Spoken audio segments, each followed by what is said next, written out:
Assalamualaikum warahmatullahi wabarakatuh. Selamat datang di channel kami. Pada video kali ini, kita akan menyelami jejak salah satu tokoh penting dalam sejarah Islam di Indonesia, Sunan Kudus. Siapa beliau sebenarnya? Bagaimana kisah perjuangan dakwahnya? Dan apa saja warisan yang masih bisa kita lihat hingga kini? Mari kita telusuri bersama.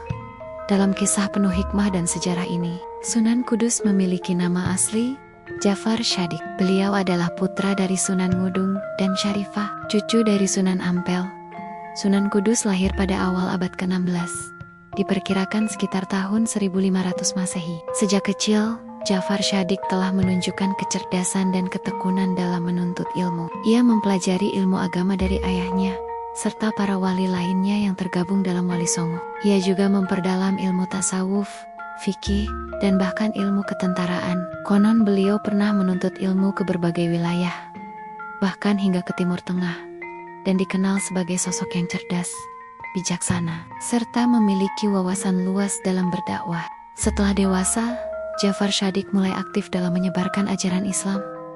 Ia menetap di wilayah Kudus, sebuah daerah di pesisir utara Jawa Tengah, yang saat itu merupakan wilayah penting dalam jaringan pelabuhan dan perdagangan. Strategi dakwah Sunan Kudus sangat unik. Ia dikenal sebagai wali yang sangat bijak dalam berdakwah dengan pendekatan budaya lokal. Ia tidak serta-merta menghapus budaya Hindu-Buddha yang sudah ada, melainkan mengadaptasinya dan menyisipkan nilai-nilai Islam di dalamnya. Contohnya, dalam pembangunan Masjid Menara Kudus, ia menggunakan batu-batu dari candi dan arsitektur Hindu sebagai bagian dari masjid, sehingga masyarakat tidak merasa asing. Pendekatan ini membuat Islam diterima secara damai dan sukarela. Salah satu peninggalan paling terkenal dari Sunan Kudus adalah Masjid Al-Aqsa, yang lebih dikenal sebagai Masjid Menara Kudus. Dibangun sekitar tahun 1549 M. Masjid ini menjadi simbol toleransi dan akulturasi budaya. Menara masjidnya menyerupai bangunan candi, lengkap dengan ukiran dan ornamen Hindu Jawa, tetapi digunakan untuk mengumandangkan azan. Inilah bentuk nyata dari strategi dakwah yang menghargai kearifan lokal. Di sekitar masjid, terdapat kompleks makam Sunan Kudus, yang hingga kini menjadi tempat ziarah dan napak tilas sejarah. Sunan Kudus sangat menekankan toleransi dan kelembutan dalam menyampaikan ajaran Islam.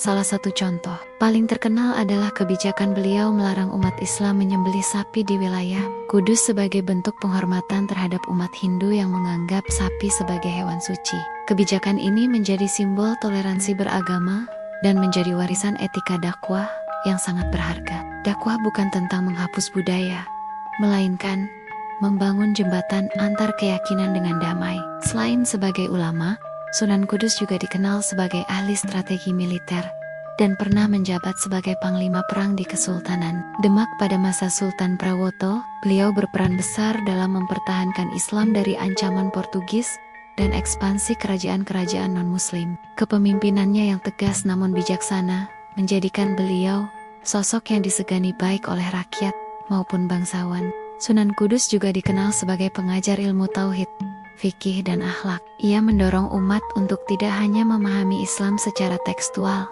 tetapi juga secara spiritual. Ajaran beliau banyak diturunkan melalui pesantren dan lisan ke lisan. Pengaruhnya sangat besar terhadap terbentuknya Islam Nusantara, Islam yang ramah, toleran, dan membumi. Sunan Kudus wafat sekitar tahun 1550 M dan dimakamkan di kompleks Masjid Menara Kudus.